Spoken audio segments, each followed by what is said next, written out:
ক্ষমতা যাওয়ার আগে এই সংবিধান মানুষের কথা কয় না, যখন ক্ষমতা পাইলো এখন এই সংবিধান কেন ছুড়ে ফেলবো। কিন্তু এই সংবিধানকে ব্যবহার করে বারবার মানুষের উপর অত্যাচার করা হয়েছে।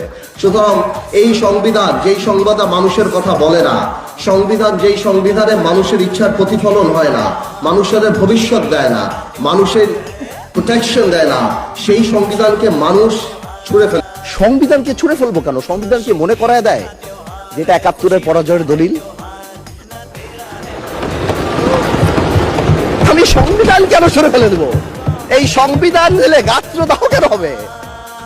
এত গায়ে লাগবে কেন? If I don't like it, there are relevant